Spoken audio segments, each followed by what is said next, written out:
Welcome back to the Community Collective and part 2 of our episode with Ryan Doyle, the owner and operator of Las Vegas Nights. Let's jump right back in.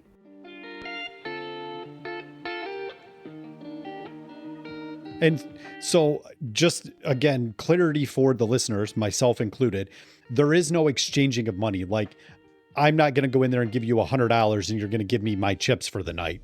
That's all done with whatever the event, whether it's a ticketed event or whether it's being hosted by a company or whatever. Right. They come in, you're just going to get a set amount of casino chips. Everybody has access to that, and then you just play the games at will. Yep, it's just for fun. There's no gambling. Sure. Gambling involves you paying some amount of money with a chance to win something. Sure. We cannot gamble at these events. We cannot have any real money on the tables. Yep. You're coming in, you're getting chips. We're just entertainment. Yep. At these events. So, but a tremendous amount of fun entertainment. A lot of fun. Yeah, it is. Anyone that wants to go experience Las Vegas Nights, it's September 13th at the Captain's Club in Grand Blanc. So I know you can visit the Grand Blanc Chambers website to purchase a ticket. Yeah, and I'll drop a link in the show notes as well, so that if you want to go, you can absolutely just click on that. And then you get to meet Ryan.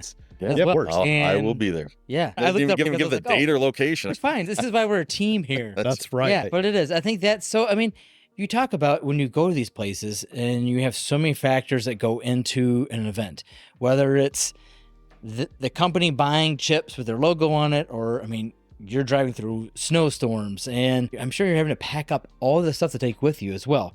So there's a lot of things that go into it.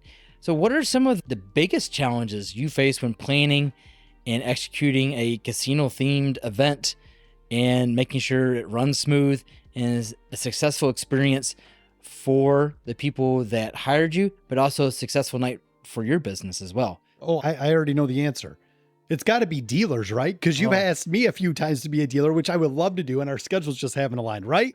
Am I right? That's one of the challenges. All right. For sure. Well, Travis, it's expect the unexpected, right? We got to be prepared for everything. We got to have contingency plans for everything. Whether could be weather, could be equipment malfunction, could be forgetting something, could be staff not showing up, could be major changes in guest numbers for the client. We've even had events where we've gone to the venue and they said, yep, we got you in here, set up right here. Okay, we'll get all set up. Oh, we told you the wrong room. We need you in this room over here. Let me just move my 10 tables real quick. No problem, right? At that point, you hope they have the double doors. So yeah, you can just pick up these tables and just take them to the next room. But yeah, if you got to take everything back down, it's, And we've had that happen once last year, and we had it, I think, a couple of years before that. So it's happened at least twice in my memory that they gave us the wrong room. But, as crazy as it gets behind the scenes, it's what our clients see and what they get that matters. So our goal is to provide that, seamless and enjoyable experience for our clients. And we really do go out of our way as much as we can for them and even potential clients. Sure. To give them all the information to have a great event, whether they end up using us or not. But we provide everything for these events except for chairs and prizes. And, we bring it in, we set it up so they don't have to worry about anything. I find it too. I mean, it's not just the things that you do, are at a physical, like, inside building, but I was at a golf outing and you did a Vegas hole. And so you set up a table right there as part of the golf outing. And that was brand new to me. I don't play a lot of golf. I'm not great, but it made it something fun and different to have a Vegas hole, and you're sitting there interacting with people, and we had to play, was it the blackjack? Yep. So we actually have one tomorrow over in Lapeer that's supporting the Lapeer Literacy Center over there. Oh, great. So yeah, we have our causes, and some of them I'll donate my time to go do a blackjack hole, and people, they come and they make a donation when they're at one of the holes to play a hand of blackjack. And it's, all about raising a little extra money, and every bit that we can help raise at those events. And we've been pretty successful bringing in some additional funds. I know this will be the third or fourth year that we've done this one that we're doing tomorrow. It makes golf fun too. I think when you go to these outings and there's a lot of fun other options to do, I think it just adds to that. And you're probably having a little bit of fun. As long as you get a good spot, and you're not sitting in the sun. Right. Like that, you're probably... Well, it's all networking. Sit there and they could see your name, but you're interacting with them. And I think I had fun with it because I didn't know what to expect. Yeah. And I'm sitting there, and usually maybe about once once every half an hour, somebody's driving around. Hey, you need a hot dog? You need a drink? You know? Right. Yes, keep bringing the hot dogs. Yeah. Yep. I like this. No, that's perfect. That's perfect. So, I mean, we've talked about the challenges, things like that. But one thing that I know your wife, I know your three sons, you guys are deeply involved in the community. I know I keep seeing yellow belt ceremonies and Oh, orange belt yes. ceremonies, which is phenomenal. I know your one son's playing travel soccer, lots of good stuff. So you're really involved in the community. How are you trying to parlay that a little bit into being locked into the community with Las Vegas Knights and other things that you're doing? Yeah, so Las Vegas Knights and my family, we're both really proud to be part of this local community. And we try and, take that to the casino themed events, and they can be a fun and engaging way to bring people together and also support local causes. So we often work with charities and organizations on these fundraising events, and they're a great way for nonprofits to generate revenue and just have a ton of fun while you're doing it. Right. And we love to work with them. We just recently developed a flyer that lays out a bunch of helpful tips and ideas for fundraisers. And if anybody's interested, and it's just a PDF, I'm happy to send it to you. Just send me an email. Yeah, we can absolutely drop that in the show notes as well. Yep. Be happy to do that. We do the blackjack holes. We love working with local schools. So we do a lot of local senior lock-ins at the end of the year for the high schools. Oh, So we nice. do Oh, yeah, I didn't Powers, think about Grand that. Blanc, Lapeer, Linden. There's a very local one that I've been trying to get into here for a number of years. Matt Lobin. And Call him Matt Lobin. hopefully by the time our kids graduate, I'm sure they would love to have it at their senior lock-ins. So Yep. hopefully we can make that happen at some point. For a lot of those events, I'll do free training sessions with the parent volunteers so they can deal the casino tables, because that just keeps the cost way down. Sure. A lot of our, like 2/3 of our cost generally on a party is dealers. Sure. So if they can provide volunteer dealers, that just really makes the price just really feasible for them. If somebody knows how to play blackjack, I can teach them how to deal blackjack good enough for what they're doing Sure. here in like 10 minutes. Right. So we'll do this training session. Then we also have what we call carnival games that are just really easy games for volunteer dealers too. We got the money wheel, Yep. which is basically, whatever the wheel stops on wins and whatever everything else loses. Right. So it's easy one to deal. We have casino-goer, which is high card wins, just like it. National Lampoon, Oh, baby. Let's yes. go. Like I love it. Just like you play at home, high card wins. So yeah, that's an easy one too. So we do have some easy ones. We usually don't do craps at those because that's a really complex game unless Sure. they want to pay for multiple dealers. But we do have a different dice game called Chuck-a-Luck, and that's a really fun dice game. Kids love it, and it's really easy too. Once you've rolled the dice and went through it about 6 times, 6 rolls of the dice, you got it down. Nice. I mean, what high school kid would not want to be introduced to this? Dude, fun stuff? honestly, this sounds amazing. It does. I think I might volunteer at project Seriously. graduation. It's so much fun. And just go play. I got the- If you got to be a volunteer for these things, I mean, Yeah. it's Oh, great. trust great me. thing. Yes. Oh, yes. 100%. But yeah, we try and team up with local vendors, whether that's the venues, the DJs, any other event entertainers, inflatables. Depends on what they got going on, Mhm. what type of party is. But we think that we want to support the local economy, and it really creates a more authentic experience for our local guests, Mhm. where they're seeing companies that they know. We utilize a lot of local talent for basically all our business needs, website, printing, marketing. We support local causes. Something else I forgot that we do too. We do a lot of little parties at retirement homes Yeah. or senior centers. Yep. So, similar to the lock-ins, I'll take several tables, and usually just I'll go, Mhm. I'll deal, and then I'll work with a couple of people that work there, and Yeah. they'll work the other tables. But they just, it's just a joy to these seniors at these places. They just love it, when we come in, and I know a lot of them by name. Yeah. They know me, and so Well, yeah, I'm sure it it's- makes those like locations also feel really good because you're coming to them and it's entertainment that they don't a lot of times get. They have, I think, one of our board members Mhm. is part of Charter Senior Living, Yep. and I know that it's amazing how creative they are to provide activities and events for their residents. So I imagine like a casino day Oh, yeah. for them would be amazing, especially the ones that probably grew up going to casinos or hadn't been in a long time just due to mobility things. So that's the great thing about Las Vegas Nights is you go to the places. Yep. And we'll give them, I try and do the best I can, especially if I have the time to go do it, I can give them a much better price than if I got to pay a dealer to go do it. And depending on what their needs are, typically our events our dealers are up to 3 hours. If I go to a PACE facility or something, they might just want an hour.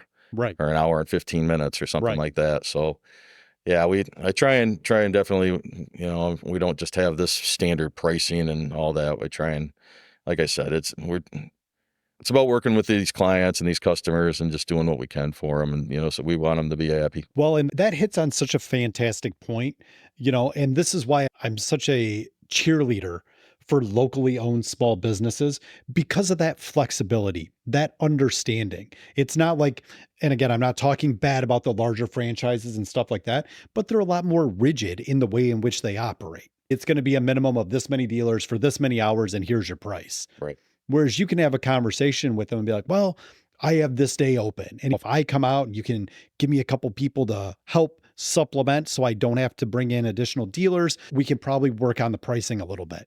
Things like that to me makes so much sense. And that's where the value is in having connections with these local business owners and operators, as opposed to necessarily just always calling the first result on Google. Do a little bit of research, find the local company that can help you out, as opposed to going to the McDonald's of casino gaming experience companies, right? Exactly. And our word is important to us too. If we tell you we're going to be there, we're going to be there.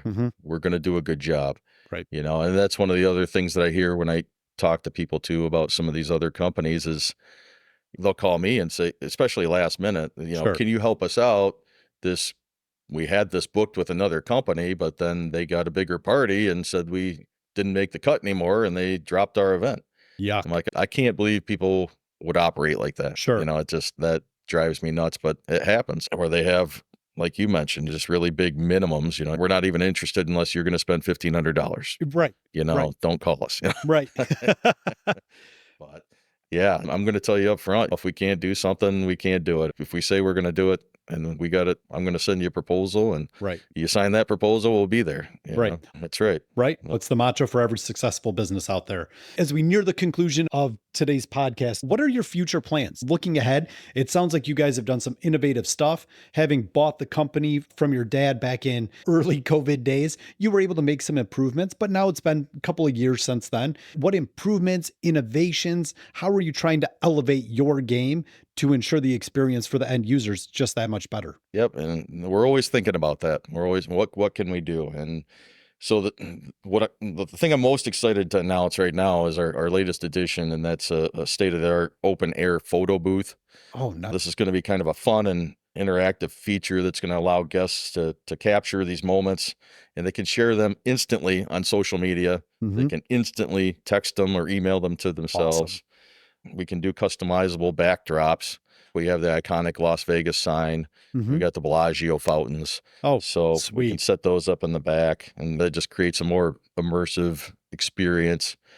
But I think it's going to be a really inexpensive add-on that has a huge upside, right? These clients are going to be able to brand these photos, with their logo or with their event details. Yep. And, hopefully maybe we can even get some Las Vegas Nights on there too. Yeah. So hopefully that'd be great for us too. Over the last couple of years, we've put together this decorations offering. So we have wireless uplighting, we have backdrops. Like I mentioned, we got these really cool large LED dice. I like this. We've got big chip stacks, and I'm working on trying to find a better way. They're made out of cardboard. Johnny, I think you're finding some new decoration ideas for the office here. Oh, absolutely. Yeah. So we're looking at more maybe a corrugated plastic or something to do with those. But yeah, we've got those, and so that comes with a couple large chip stacks and a couple single chips that you can put wherever you want. Yeah. We've got 4-foot tall playing cards that you can put around, and one of them's a Joker card with the center is empty, so you can designate who you want to be the Joker for your event. Well, and I like the fact that you're embracing the ambiance. It's not just about the experience. Right. The experience is all encompassing. We want you to feel like you're in the casino. We want you to feel like you're in there and you're gambling and the excitement at the tables and everything. You want them to create those memories. Yeah. So we've got a flyer that's got everything except this photo booth on it right now that we can send out to clients too, so they can see what we have and what we offer. We're exploring the possibility of offering a unique video slot machine experience. Okay. even though we wouldn't be using them for gambling, we got to verify the legality of that first, Sure. because it's illegal to have a slot machine in Michigan unless it's 25 years old. Oh, wow. Things you learn. Absolutely. Our hope is that we can turn that into like this fun and engaging touch screen slot machine application, basically. But obviously we don't want to violate any laws. So No, of course. We want to make sure that we're good to go with that first, because that's been, some of these machines have moved in and they are being used for gambling, and that gets people's attention real fast and they get shut down. Well, as I'm not going to name names, but as somebody that has done a tour of some of the Flint North Side bars, there's all sorts of weird machines hanging out in some of these places and back corners and whatnot. So kudos to you for wanting to keep it above board. We want to keep it legal, keep it reasonable, and just have a darn good time, right? Yeah. And if we could make that happen, I think that'd be a great thing to take into the senior centers too. It'd be something they can easily just have a good time with. So yeah. They don't call casinos Heaven's Waiting Room for nothing. Oh my God. This is great. Oh, come on. I had to toss one joke in there about old people gambling. Oh, anyway. But no, our goal really in the end is to become kind of a one-stop entertainment shop for our clients, so we could provide them everything that they need to have that successful event. So whether it's DJs or bingo or custom chips or layouts, we're committed to working with our local vendors and kind of making that process for them as seamless as we can. It is stressful to run an event. It's very stressful to be the person. So we want to take somebody that deals with events with the chamber all the time. Oh my gosh. Travis and we can sing your song. As my kids say, I used to, my hair was not as white. We're not going to make much off of that stuff, but if we can make it easier for our clients, then that's great. I'd be remiss if I didn't mention we do have a Chamber of Commerce and a Grow Network discount. So anybody that's in those that's good to know. We're in both of those, Davis and Chamber and the Grow Network around here. So well, and I think, while you're talking about that, so chamber members, grow members, that they maybe they know you, but anyone else listening, how do they contact Las Vegas Nights and get a proposal or say, hey, I want you at this party? Ask the questions. Yep. So our website is LasVegasNightsLLC.com. That's Knights with a K, like the medieval knights. And go to our Facebook page. Just search us on Facebook. We do have an Instagram page. Google us, just type in Las Vegas Nights Flint, and we should come up. If you just type in Las Vegas Nights, it'll give you tons of stuff about the Las Vegas Golden Knights hockey team. Right. Yes. Which, that's a good side story. How come my dad couldn't get locked down that website back in the day when the internet first came up? You could be retiring right now. You really could have got millions of dollars for that website when they decided to pick that name. But exactly. No, he didn't. Yeah. Yeah, that's my phone number is 810-919-0961. You can call or text me too, and I can get back to you. Ryan at LasVegasNightsLLC.com. Or, look at the chamber page. I'm sure my info's on there. Well, absolutely. I'll drop all those contact methods in the show notes as well. There's so many opportunities here to do cool stuff. And one thing I'm thinking about, I'm going to put you on the spot here. Let's say that I'm going to have an event and it's going to be 50 people. Mm-hmm. How much square footage do you need if I'm thinking location space? Like, do you have with this many people, I need at least this much square footage? Like, is there something there? Because I'm thinking for my office, if we wanted to have our 3 offices come together and have a casino night, maybe at our awards banquet or something, that would be a great opportunity to bring you guys out. But what kind of square footage will we be looking at there that you would need? Well, we got to have a longer discussion, and then I can tell you exactly what you need. Gotcha. So it really is dependent on the type of event and the number of people. So if you tell me 50 people, that's great, but is this a birthday party or is this a corporate type thing? Tables for probably 75 to 80% of the people to play. Right. If it's a birthday party, you're going to have a lot more socializing, people coming and going. So you might need only enough for half or less of your people to play at any given time. Okay. So once we figure out how many tables you need and also which tables you want, if it's a birthday party and their favorite game is craps, you better have craps. Right. If they don't care about craps, then maybe you don't want craps because it is the most expensive table and requires multiple dealers. Sure. So maybe you want roulette and blackjack. Once we iron all those details out, then I can say, okay, this is how much square footage you need. Yep. In some tables, like our money wheel fits great right in the corner. Mm-hmm. Take up not much space at all. Sure. Utilize some of that corner space. But so we just need to have that discussion and then I can point you in the right direction. No, that's great. Well, and I do appreciate the fact that you have to be able to understand the customer's needs. And understanding the customer's needs allows you to tailor the experience very, very specifically to them. So I absolutely appreciate that answer. And I think that really lends credence to what it is you talk about when it's all about the experience. It's about the client. It's about how things are going to move forward. And like you said, I mean, you look at some of those national companies' pages, and it is, you pick a package, you want this package, you want this package. Sure.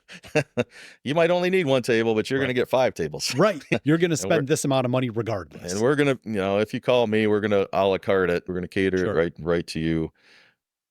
That's really our focus. And I think that, what really separates us from a lot of companies, especially those national companies. No, I think that's fantastic. I am excited to hopefully go to an event that Ryan's organizing or figure out something for our area. I mean, yes, this sounds like a blast, and it sounds like there'll be a lot of people interested in an event.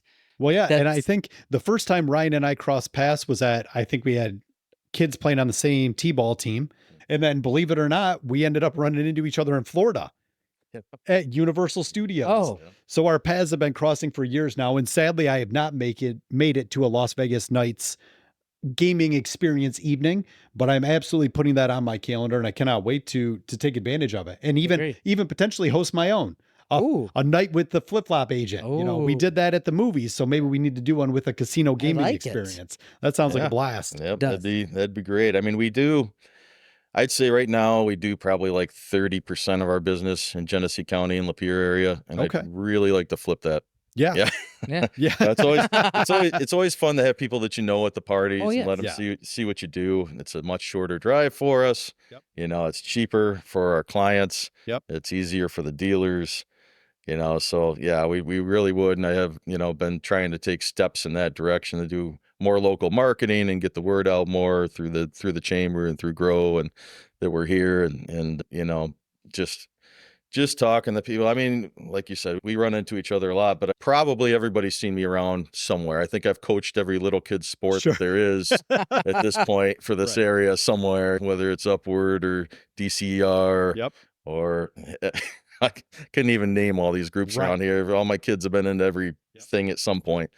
And they're always looking for volunteers, and I'm always happy to, if it's for the kids, whether it's volunteering over at Gates, Travis and I both do that. We bump into each other all the time at school events. Well, we all get to embrace being a watchdog. Yeah. I've seen your pictures over at Gates, and I have a gaggle of children, so I'm always over at Central doing it as well. It's a great time. It is. I use a lot of hand sanitizer, but it's a great time. Ryan and I compete for which date we can get usually. Yeah, we both like those Fridays, and it's tough to get those Fridays sometimes. But I'm a big fan of those Fridays, but it's got to be, I don't want to go outside for 3 hours of recess in my flip-flops in the middle of winter. So I'm always at the end of the school year. Give me a May date. You got a May Friday available? Right. I was shocked. There was a September Friday left, so I grabbed that. Yeah. Nice. Last year, I think it was like into November before I could get a Friday when I went for that night. But so question for you guys. How do you think craps got its name? Johnny, you got to be appropriate on the answer. I got to ask you guys.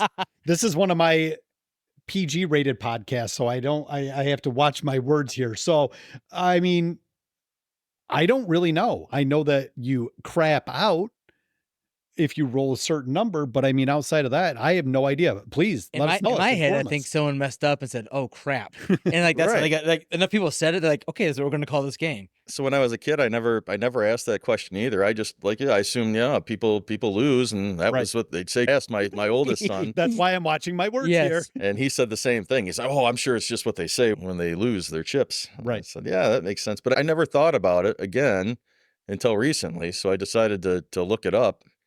And nobody really knows. Nobody knows? No, it was, there's a couple of theories. It's probably came from the French, but hundreds of years ago, they had a tavern game that was a dice game, and it was known as crabs because the worst thing you could do was roll 2, and that was known as crabs.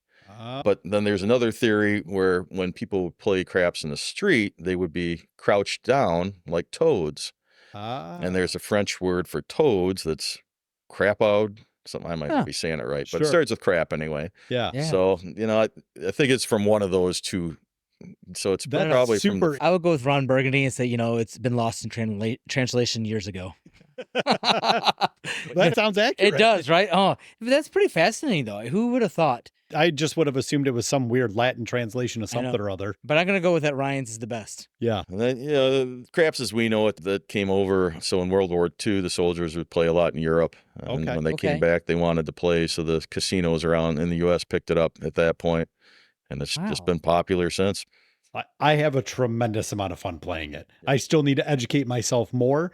Last time I was in Vegas, I was playing bubble craps a lot just because the tables were always filled. And I'm like, just go over here and play. And I had a great time playing it over there. I was having a blast and made some money doing it. That's my favorite game. I love it. Nothing beats that excitement, and you're winning. Yeah, well, because it's collaborative. Right. Right? Blackjack, you're kind of playing by yourself. You're playing against the dealer, but like you don't want to hit on certain cards and whatnot so other people could get all upset. Whereas realistically, when you're around the craps table, you're all playing against the house. Yeah. You can bet against the roller quietly. I've seen that happen a few times. I'm not brave enough to do it yet, but I've seen it happen. And that's really a best strategy. And sometimes if I'm feeling comfortable enough, I will bet against the roller until the table gets hot, and then you bet with the roller at that point. So that's about the best strategy that you can do at craps if you got the guts to bet against the shooter. Somebody giving you the old stink eye. That's right. But it is my favorite game. It is a lot of fun. Yeah.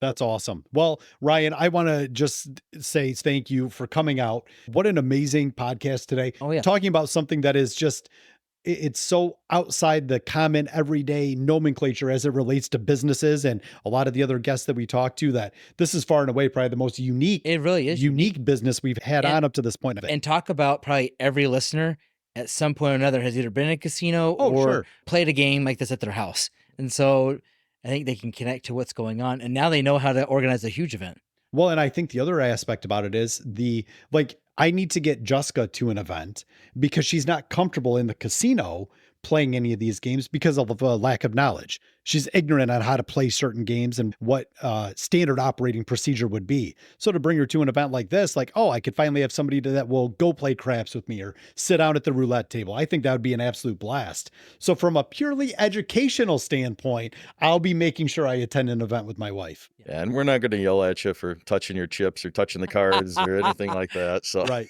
Yeah. But maybe a little more relaxed. Just so we know. Just to create that real atmosphere. That's right. Yeah. That's right. Well, I'll stand there like a pit boss. I'll be a professional from the ankles up.